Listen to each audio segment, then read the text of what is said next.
पर एक साधु वैश्य आया। उसके पास व्यापार के लिए बहुत सा धन था। वो नाव को किनारे ठहरा कर राजा के पास गया और राजा को व्रत करते हुए देखकर विनय के साथ पूछने लगा कि हे राजन, भक्त और शिष्य आप ये सब क्या कर रहे हैं? मेरी सुनने की इच्छा है, आज तो आप मुझे अब बताइए। राजा बोला कि हे साधु, अपने बांधुओं के साथ पुत्रार्थ प्राप्ति के लिए महाशक्तिवान सत्यनारायण भगवान का व्रत पूजन किया जा रहा है। राजा के वचन सुनकर साधु आदर से बोला कि हे राजन, मुझसे इसका संविधान कहो, मैं भी आपके कथनानुसार इस व्रत को करूँगा। मेरे भी कोई संतान नहीं है और इससे निश्चय ही होगी। राजा ने सब विधान सुनकर व्यापार से निवृत्त हो वो आनंद के साथ घर गया। साधु ने अपनी स्त्री से संतान देने वाले उस व्रत का समाचार सुनाया और कहा कि जब मेरे संतान होगी तब मैं इस व्रत को करूँगा।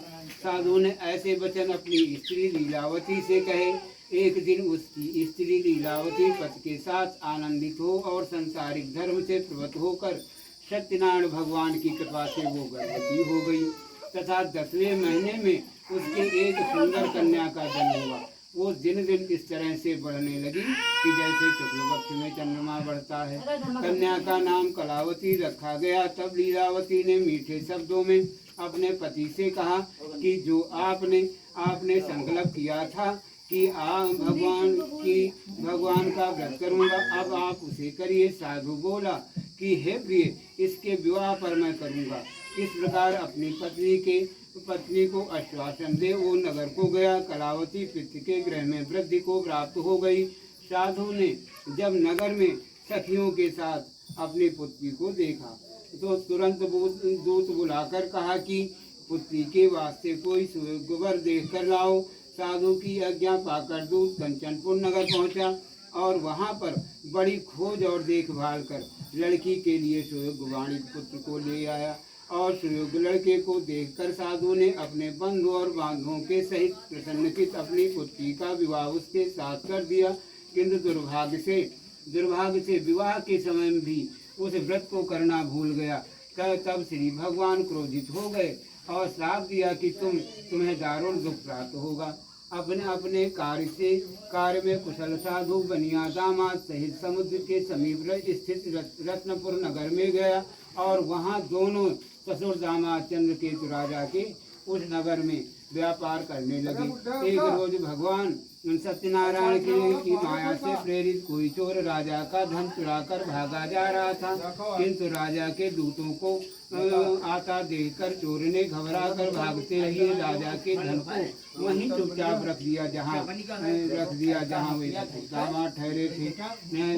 जब दूतों ने उस ससुर साधु वैश्य के पास राजा के धन को रखा देखा तो वो दोनों को बांध कर ले गए और प्रसन्नता से दौड़ते हुए राजा के समीप जाकर बोले, ये दो चोर हम पकड़ कर लाए हैं, इन्हें देखकर आज्ञा दें। तब राजा की आज्ञा से उनको कठोर कारावास में डाल दिया और उनका सब धन छीन लिया।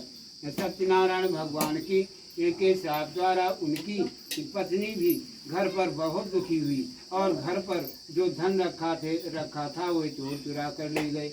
शारीरिक व मानसिक पीड़ा तथा भूख और प्यास से दुखित हो अन्न की चिंता में वो कलावती एक ब्राह्मण के घर गई। वहाँ उसने सत्यनारायण भगवान का व्रत होते देखा। फिर कथा सुनी तथा प्रसाद को ग्रहण कर रात को घर आई। माता ने कलावती ने कहा कि हे पुत्र, अब तक कहाँ रही? तेरे मन में क्या है? कलावती बोली कि हे माता, मैंने एक ब्राह्मण के घर श्री सत्यनारायण भगवान का व्रत होते देखा। कन्या के वचन सुनकर लीलावती भगवान के पूजन की तैयारी करने लगी। लीलावती ने परिवार और बांधुओं सहित श्री सत्यनारायण भगवान का पूजन किया और वर मांगा कि मेरे पति और दामाद शीघ्र ही घर आ जावें। साथ ही प्रार्थना की, हम सबका अपराध क्षमा करो। और सत्यनारायण भगवान इस व्रत से संतुष्ट हो गए और राजा चंद्रकेतु को स्वप्न में दर्शन देकर कहा कि हे राजन, दोनों वैश्यों को प्रातः ही छोड़ दो और उनका सब धन जो तुमने ग्रहण किया है वो दे दो, नहीं तो मैं तेरा धन और राजपुत्र आदि सब नष्ट कर दूंगा। राजा से ऐसे वचन कहकर भगवान अंतर्ध्यान हो गए। प्रातः काल राजा चंद्रकेतु ने सभा में अपना स्वप्न सुनाया। फिर दोनों वाणिज्य पुत्रों को कैद से मुक्त कर सभा में बुलाया। दोनों ने आते ही राजा को नमस्कार किया। राजा मीठे वचनों से बोला कि हे महानुभाव, भाविवश ऐसा कठिन दुख प्राप्त हुआ, अब तुम्हें कोई भय नहीं है। ऐसा कहकर राजा ने उनको नए नए वस्त्र आभूषण पहनाए तथा उनका जितना धन लिया था उससे दूना धन देकर आदर सहित विदा किया। दोनों वैसे अपने घर को चल दिए। स्त्री स्कंद प्राणे रेवा कांडे ब्रोप्रति अद्या वृंदावन बिहारी लाल की।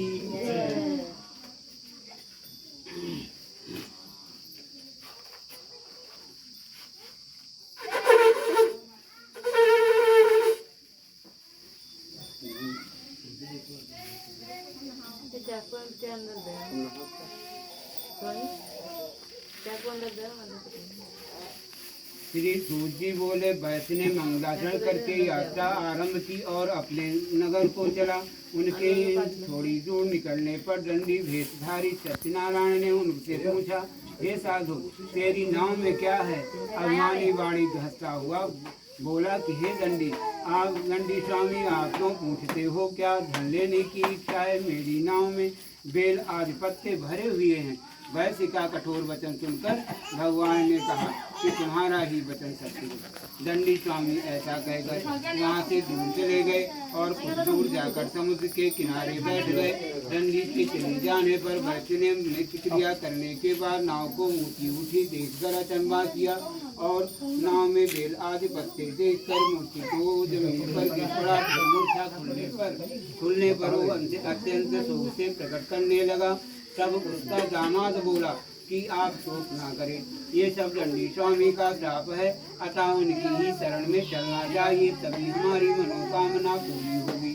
दामाद के वचन सुनकर वो दंडी स्वामी के पास पहुंचा और अत्यंत भक्ति भाव से नमस्कार करके बोला कि मैंने जो आपसे असत्य वचन कहे थे उसको क्षमा करो। ऐसा कहकर महान शोकातुर वो रोने लगा। तब दंडी भगवान बोला, हे वाणिज्य पुत्र, मेरी आज्ञा से तू बार बार तुम्हें दुख प्राप्त हुआ है, तू मेरी पूजा से विमुख हुआ।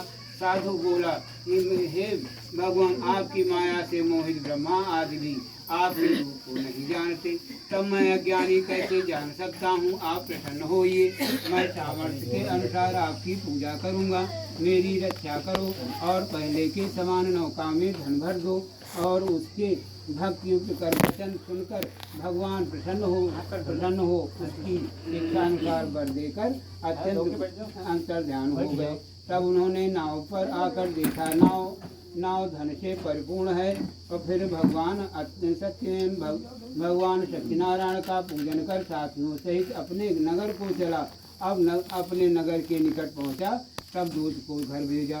दूत ने साधु के घर जा उसकी स्त्री को नमस्कार कर कहा कि साधु अपने दामाद सहित इस नगर के समीप आ गए हैं।